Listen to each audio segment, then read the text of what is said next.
Good morning, and welcome to the online Sunday service of the Unitarian Universalist Church of Urbana-Champaign. I am Reverend Florence Kaplow, the lead minister of this church, welcoming you here this morning. This is our annual All Souls Day service, as well, of course, as the service before one of the most momentous election days of our lifetimes. The pandemic continues. There is fear across the land, and that fear is of each other. Those who are marginalized are particularly afraid for their future and their children's future. These things are real.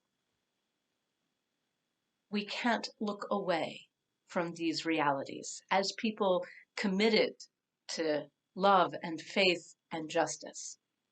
But we can spend this morning, as we do each Sunday morning, renewing our faith in preparation for the times to come, in preparation for the times we're in the power of community, in the courage that we are capable of, and in love. This service is dedicated to love. We will remember with love those who have passed into the mystery and all they bequeathed us, and we will take courage in displacement and oppression of Native people and honor their commitments to survival, identity, and the protection of our world.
Today's reading is a poem by the title, A Song for Guy Davenport, and it comes to us from Kentucky farmer, writer, and activist Wendell Berry.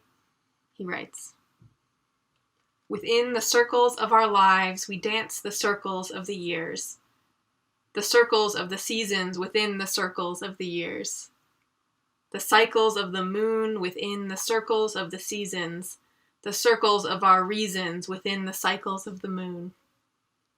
Again, again, we come and go, changed, changing. Hands join, unjoin, in love and fear, grief and joy. The circles turn, each giving into each, into all. Only music, keeps us here, each by all the others held. In the hold of hands and eyes we turn in pairs, that joining, each to all again. And then we turn aside alone, out of the sunlight gone, into the darker circles of return. Here ends our reading. Each Sunday, we bring our individual joys, sorrows, and concerns to our time together. Please bring to mind the joys and sorrows in your life as we sing our blessing song. Please sing along or let it wash over you. There is still time to send in a joy or sorrow to be shared aloud. You will see the email address during the blessing song.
Now I'm going to share the joys and sorrows that have come in.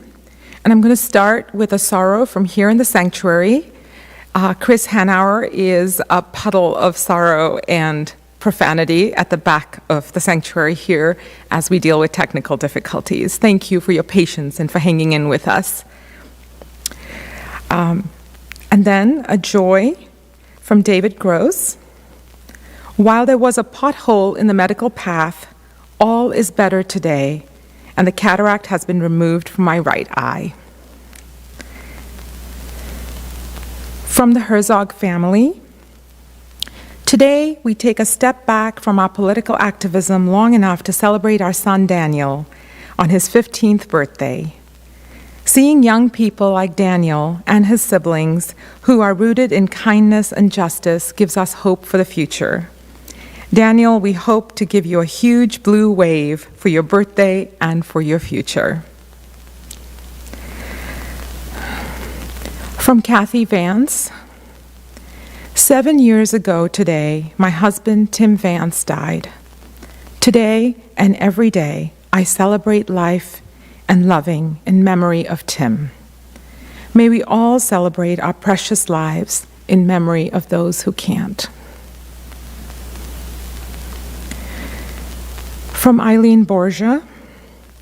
In honor of my sister's husband, Tony Millen, who lost his life following a fall last night. Tony and Kathy endured 6 years with this difficult illness. From Elizabeth Simpson. Joy to have known Peter Taylor, a dear collaborator, and Nick Rudd, a stellar musician.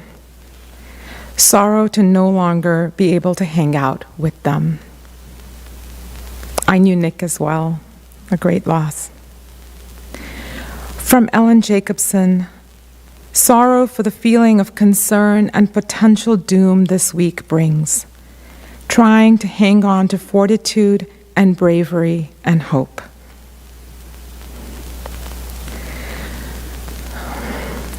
Sometimes email is delayed, so if I miss reading your joy or sorrow this morning, we will be sure to print it in the e-news this week.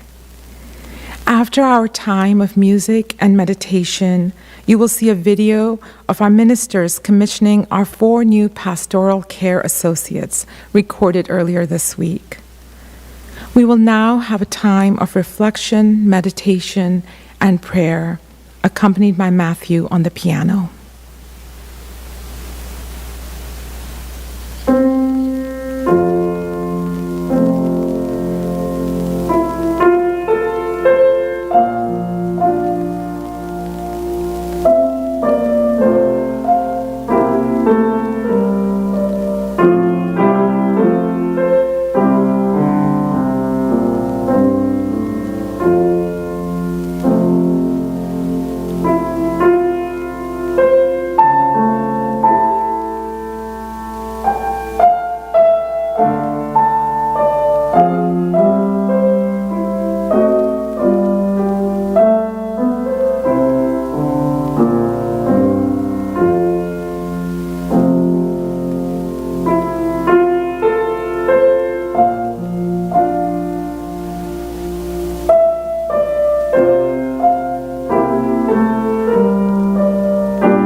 During this All Souls service, I am honored to welcome our 4 new Pastoral Care Associates as we commission them today. At the heart of our spirit at UUCUC is warmth and caring for one another.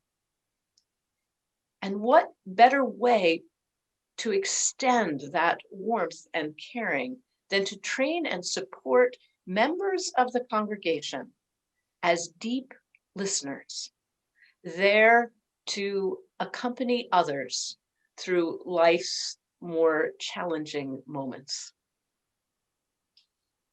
These 4, Alice Engelbretson, Claudia Larimore, Jenny Hunt, and Virginia Brubaker, already had lifetimes of experience in the art of listening. Starting last January, they have willingly undertaken an intensive training for their new roles.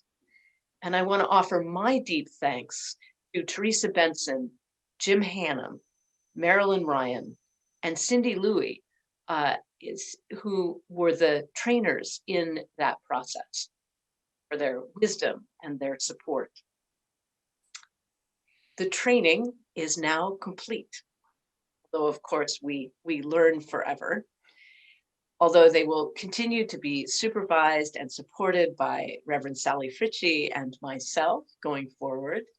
And starting today, they will be available just as your ministers are, when you need a listening ear and a kind heart.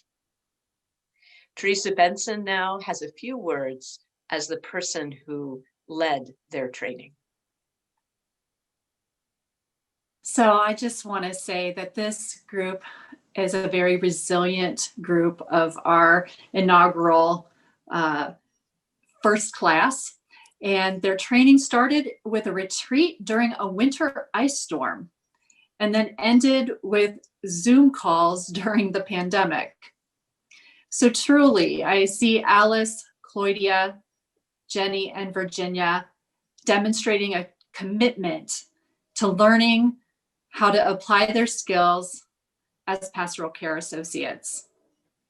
In terms of the training, it consisted of developing skills for deep listening, which include being able to ask open, honest questions, reflecting feeling, and being able to paraphrase what they're hearing.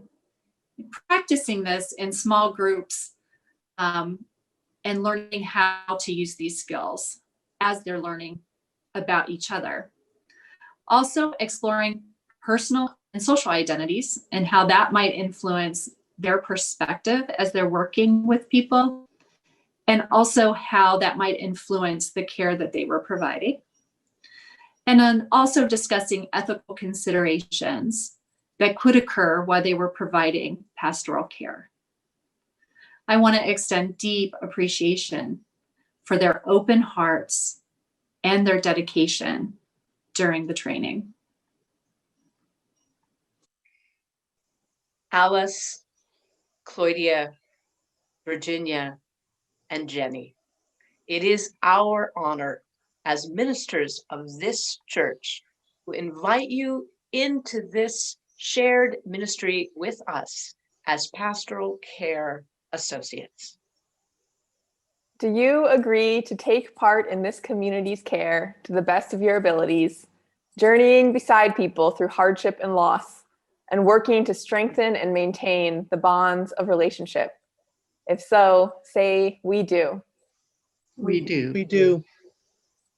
Do you agree to reach out to be present, listen without judgment, and hold confidential space where struggles can be safely shared?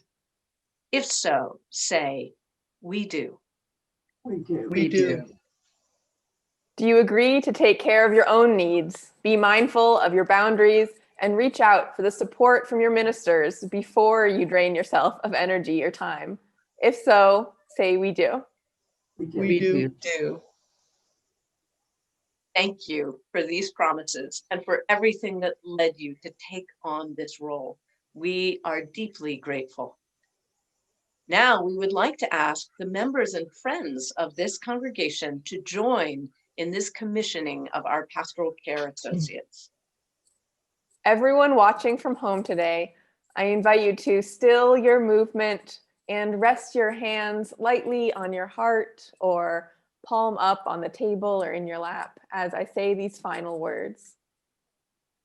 May this congregation embrace and accept this new role within our shared ministry, our shared care and responsibility to each other. May this community support you even as you strive to support them. May we come through these next weeks and months and years more connected to each other and not less. May we build community, seek inspiration, promote justice, and find peace. Amen. Amen.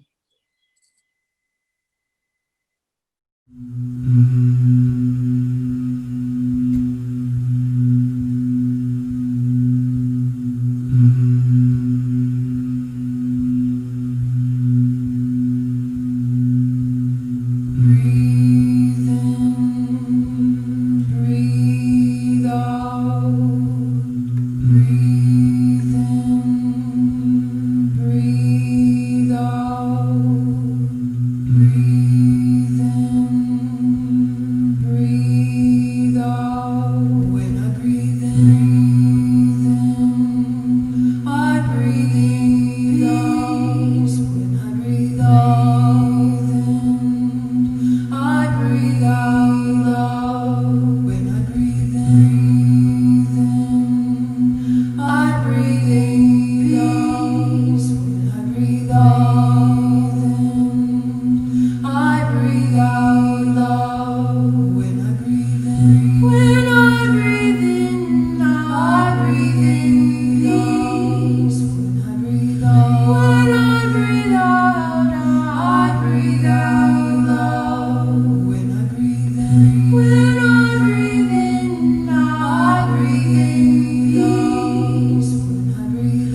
I have been thinking a lot over these last weeks about what sources of strength and courage we can find for this difficult time.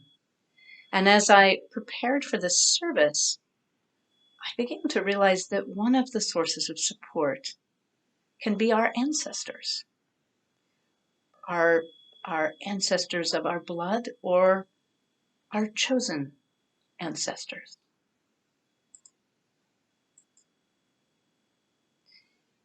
Each year since I've been here, we have had a service at the beginning of November where we bring names and photos and mementos of loved ones who have died, and we light candles in their honor and memory.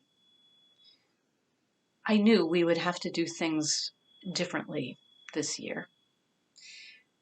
Many of you have sent in photographs and names for a honoring slideshow that will be later in the service.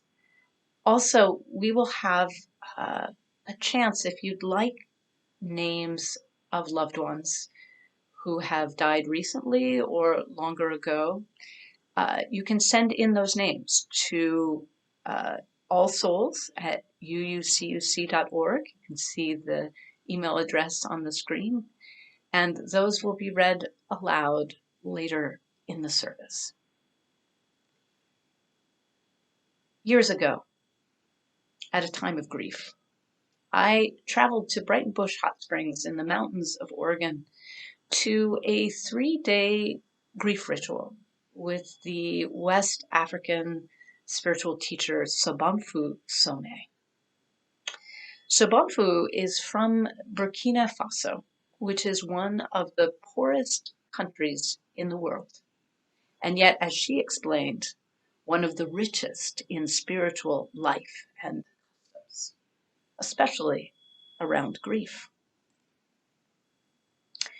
She is from the Dagara people, and she told us that in the village where she grew up, every night in some surrounding village, there would be a grief ritual where people honored the ancestors and cried. She told us that in her culture, it is believed that our tears for those who have died actually nourish our ancestors. They are spiritually nourished, and therefore crying is a good thing, not something to be ashamed of. Over 3 days, we built a vast altar together of those we loved who had died, and we told their stories to each other. In small groups, we went step by step, deeper and deeper into our grief.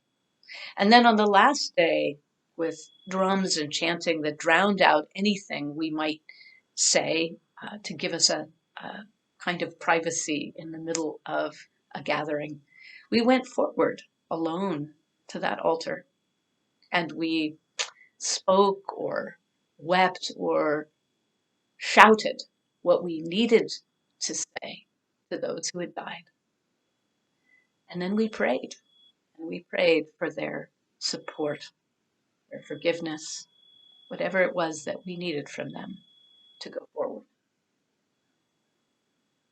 I was changed by those 3 days, not only in my personal grief, but in realizing what I shared with others, in hearing their stories, in being in the presence of that altar and all those who had died. We became a kind of community.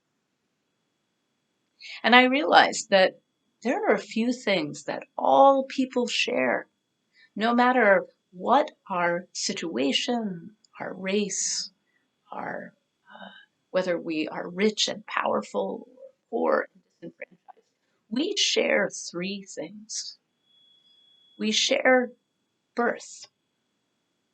We share that we will all die. And we share that we lose people we love to death. This binds us, each to each. In training for the ministry, we are supposed to learn about how to support individuals who are facing death or who are grieving.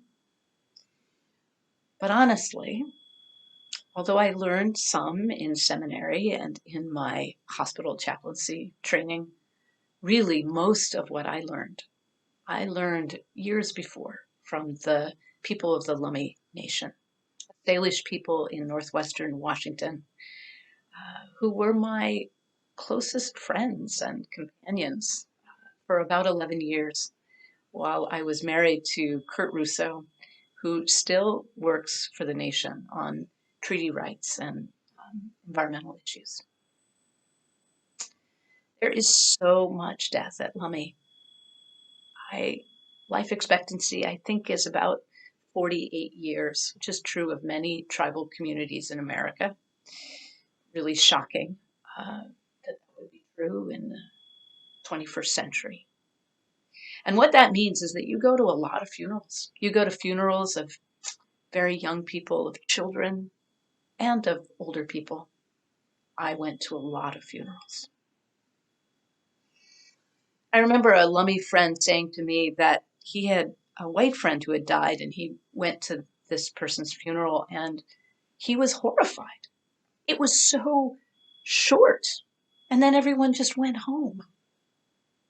He found it barbaric.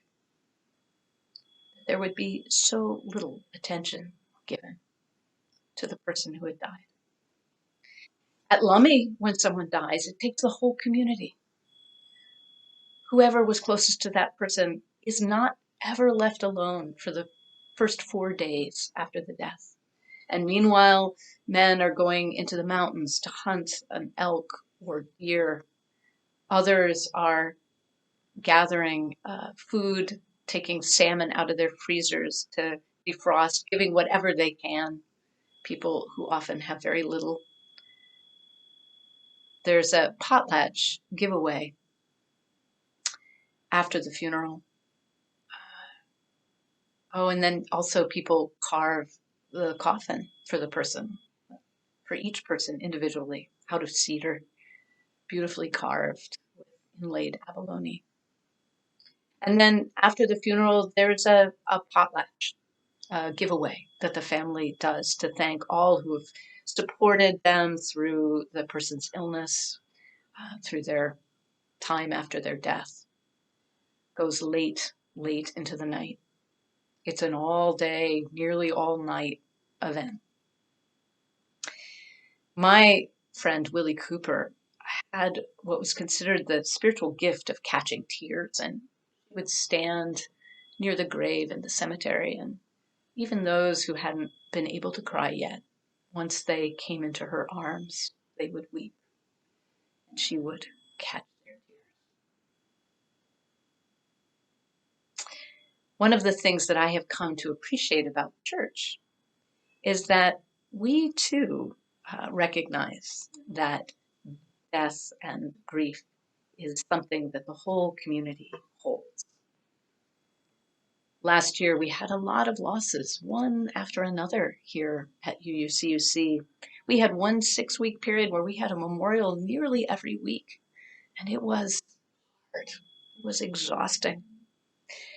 And Care Corps and so many others would make a beautiful spread of food and drink for the family, for guests, for whoever needed to come and grieve together.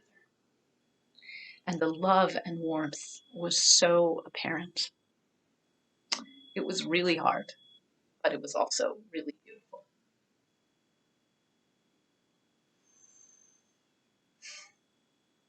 Although most of us are cut off from our Indigenous roots, we too can ask for help and support from our ancestors. We too can be supported by each other. It's important that we remember this, that we can do this.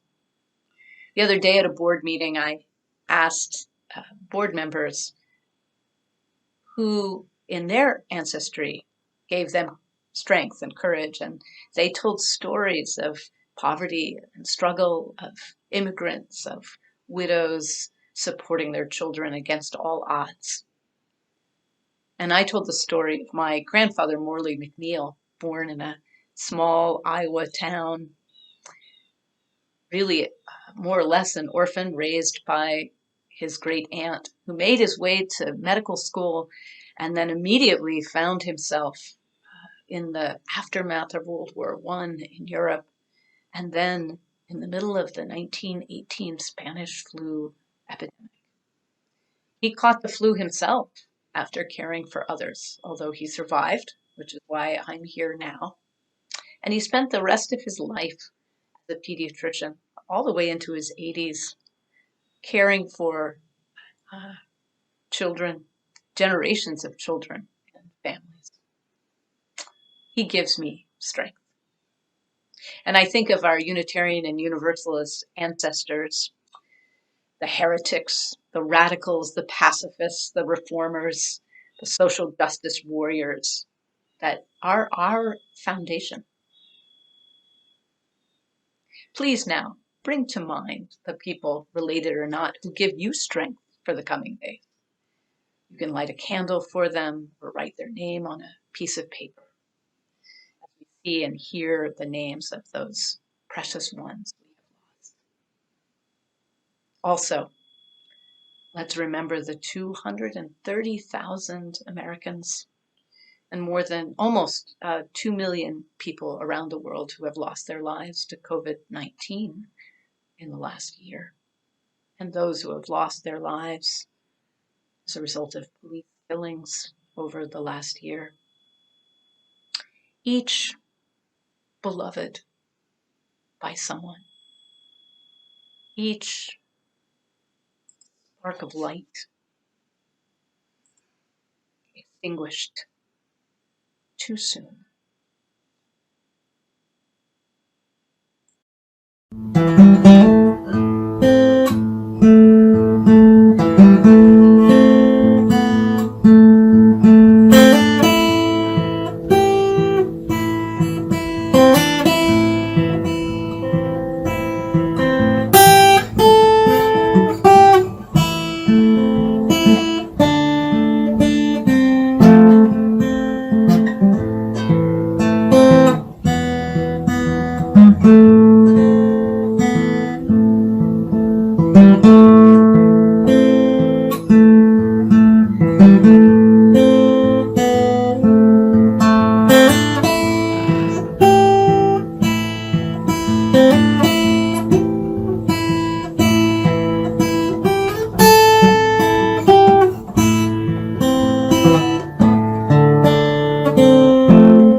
names you just saw are all people who have died in the last year.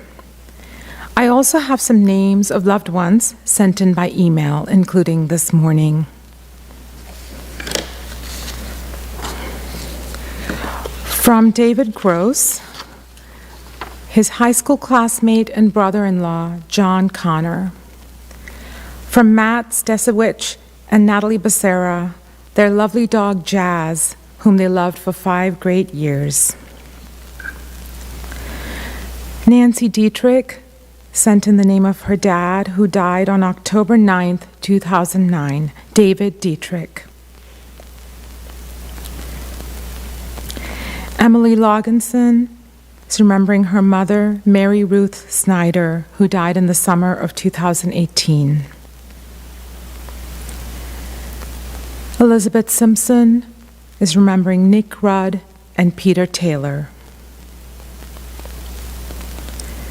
Chance Castillo sent in the names of Tammy Miller and is remembering all of those who have passed due to COVID.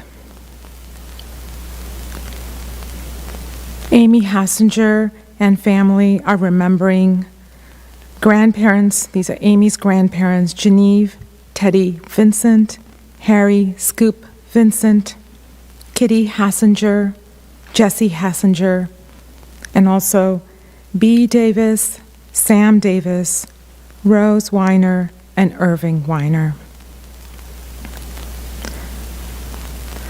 Scott Brody is remembering Sibel Timberlake.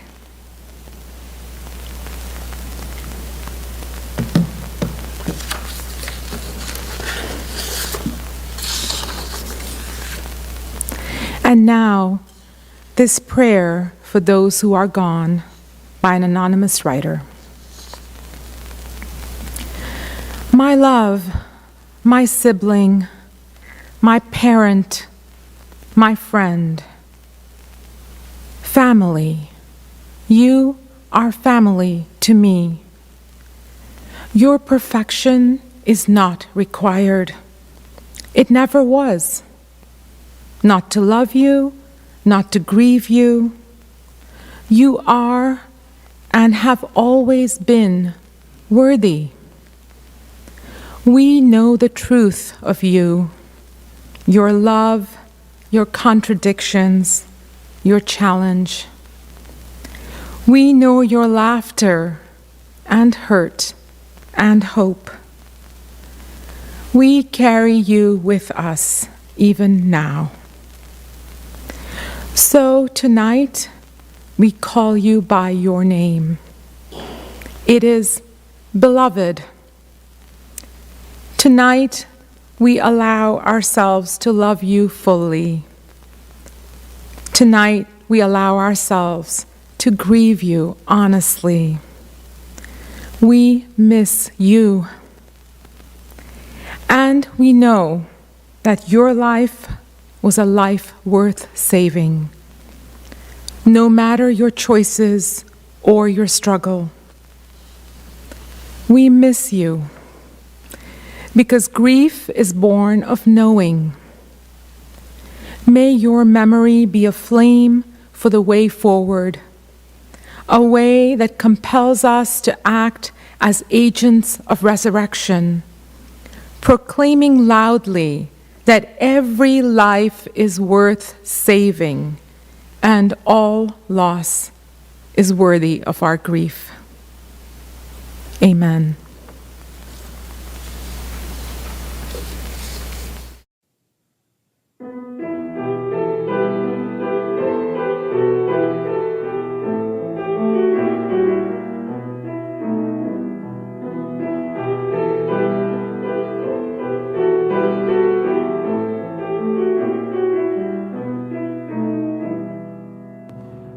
For each child that's born, a morning star rises and sings to the universe who we are. For each child that's born, a morning star rises and sings to the universe who we are. We are our grandmother's prayers, and we are our grandfather's dreamings. We are the breath of our ancestors. We are the Spirit of God. We are mothers of courage and fathers of time. We are daughters of dust and the sons of great visions. We're sisters of mercy and brothers of love. We are lovers of life and the builders of nations. We're seekers of truth and keepers of faith. We are makers of peace and the wisdom of ages. We are our grandmother's prayers, and we are our grandfather's dreamings. We are the breath of our ancestors. We are the Spirit of God. We are mothers of courage and fathers of time. We are daughters of dust and the sons of great visions. We're sisters of mercy and brothers of love. We are lovers of life and the builders of nations. We're seekers of truth and keepers of faith. We are makers of peace and the wisdom of ages. We are our grandmother's prayers, and we are our grandfather's dreamings. We are the breath of our ancestors. We are the Spirit of God. For each child that's born, a morning star rises and sings to the universe. We are. For each child that's born, a morning star rises and sings to the universe. We are. For each child that's born, a morning star rises and sings to the universe. We are. For each child that's born, a morning star rises and sings to the universe. We are.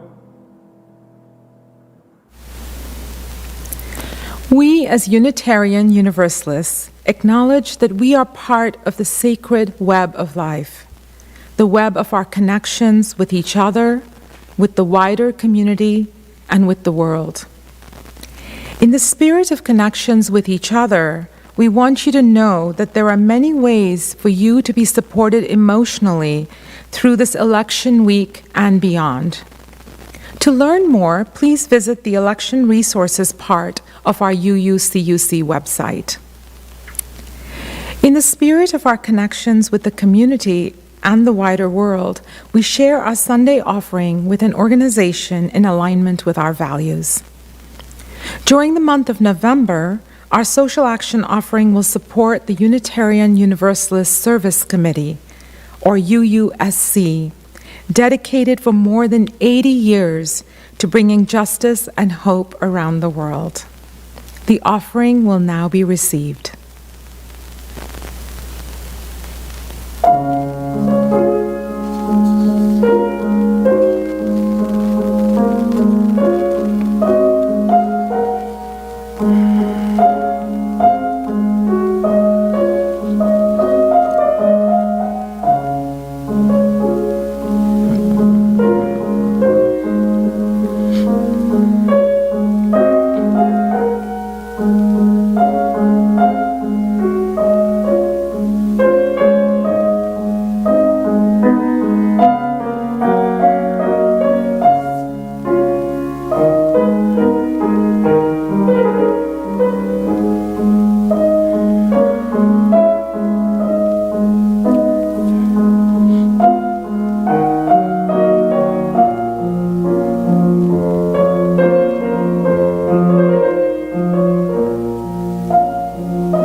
As we go forth to our lives, to this challenging week ahead, please know again that we are here for each other. I am here for you.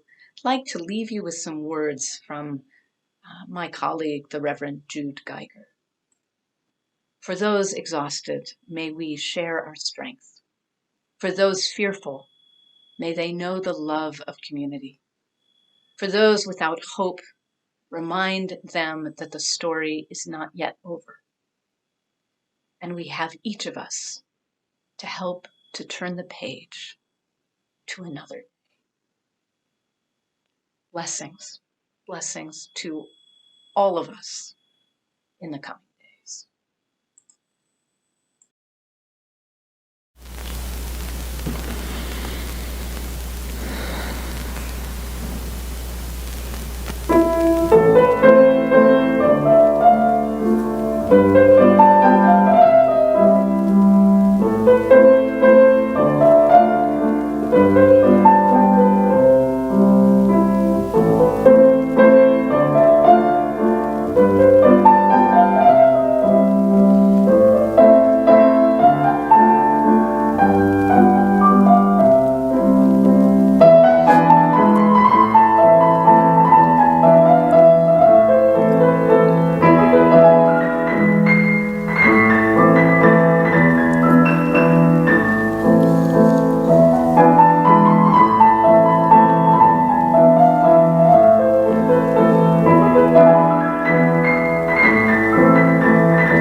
Please join me in the words of our chalice extinguishing.